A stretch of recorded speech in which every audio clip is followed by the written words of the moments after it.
These practice management tips are being offered by Hans Hansen and Judy Holmes of the Compliance Clinic. In this strategy session, we're going to talk about managing conflict in your medical practice. Now, conflict among your staff members is almost inevitable, but it's the unresolved conflict that can create several serious problems. It can cause increased workplace stress, decreased productivity, reduced loyalty to you and your practice. It can create low morale and high turnover. It can even damage your reputation in the community and lead to legal action against the practice. So let's talk about ways you can protect your practice. Let's talk about Maria. She's the best front desk manager you've ever had. She's reliable, she's efficient, she's great with patients. You think things are going so well. And then one night she calls you at home and announces she can't handle one more day working in your office, and she's quitting effective immediately. Really? What in the world is going on? So you convince her to come in the next day and tell you what has happened, and she lets you have it. The office manager is a control freak. The office is a rumor mill. Gossip is rampant, and worse yet, Maria has felt bullied and harassed because she's Hispanic. Wow, you just never saw any of this coming. Well, you've lost a valuable employee, and it's not clear whether she's going to go file an EEOC charge against your practice. You need to make sure this doesn't happen again. So what do? Well, here are our 3 suggestions. Practice management tip 1. Do some investigation. You've already gotten Maria's version of events. Now you need to talk to your manager and staff members and get some other input.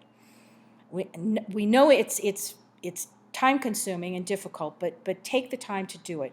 You want to talk to each person individually and confidentially. Assure them that there's going to be no retaliation for what they report. Ask open-ended questions and get the facts because you want to be able to assess the situation. Was Maria's account accurate? Is your practice manager really a control freak, or did Maria overreact? Do you have a bully in your midst? And we're going to be talking about workplace bullies in an upcoming webinar. Do you have pot stirrers and gossipers? And most important, do you have a staff member who harasses and bullies? Practice management tip 2. Well, now you've gotten some more facts. You need to assess the situation and take corrective action. First and foremost, determine whether there has been harassment based on Maria's national origin. If so, take immediate steps to make sure you correct the problem. You may need to do some discipline. Remind your staff of your policy prohibiting harassment, discrimination, and retaliation. If you don't have a policy, you need one. It's the top of your list of priorities. It's very important. And we'll have a webinar on that subject in the future.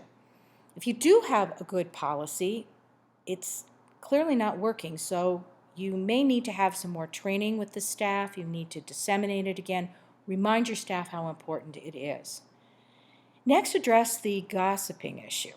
Gossiping can be toxic to a practice atmosphere. So if you have determined that there are staff members engaged in gossiping or pot stirring or backbiting, shut it down. Discipline those engaged in the practice and warn about the consequence of any further complaints. And finally, document the measures you took to correct the problem situations. Practice management tip 3. Do some introspection. So you did your investigation, you took corrective action, you documented your efforts, which was very important, and now you need to do some introspection. The fact that you were blindsided by Maria's report means only one thing. You need to know more about what goes on in your office. So you should think about ways to change how you interact with the staff. Make sure you have a really good open door policy and your staff knows it. Your staff should feel comfortable coming to you with problems that they're having. Also, work on effective communication with your practice manager. Schedule regular meetings with her. You need to make sure and take the time if she has questions or issues she wants to talk to you about, take the time to talk to her. We know, easier said than done, you've usually got an office full of patients and you're always on a tight schedule, but maybe schedule a working lunch or something on a regular basis so that you can keep abreast about what's going on. And make sure that your practice manager is an effective communicator with the staff. That's also very important. More difficult part of this introspection is assessing whether you are actually part of the problem. Are you contributing to the problems that you're having? Are you a control freak? Do you cause problems when you don't let your staff do their jobs? Are you maybe overcritical of the way things are being done? Do you lose your temper? Do you engage in gossip with some of your favorite staff members? And it might be by making critical remarks or just maybe offhand comments to one staff member about another, or showing your irritation about how someone has just performed. Your staff never forgets that conduct, and it puts your employees ill at ease. So watch your reaction to events in the office.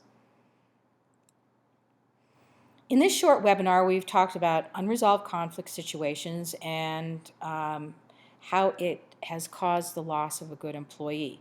We talked about the 3 steps to take after the damage has already been done. Well, in the next webinar, we're going to take on the subject of conflict management from a prevention standpoint. We're going to give you 5 ways you can reduce conflict problems in your practice.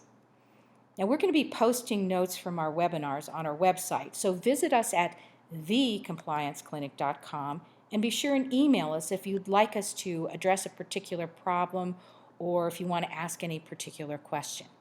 Thank you.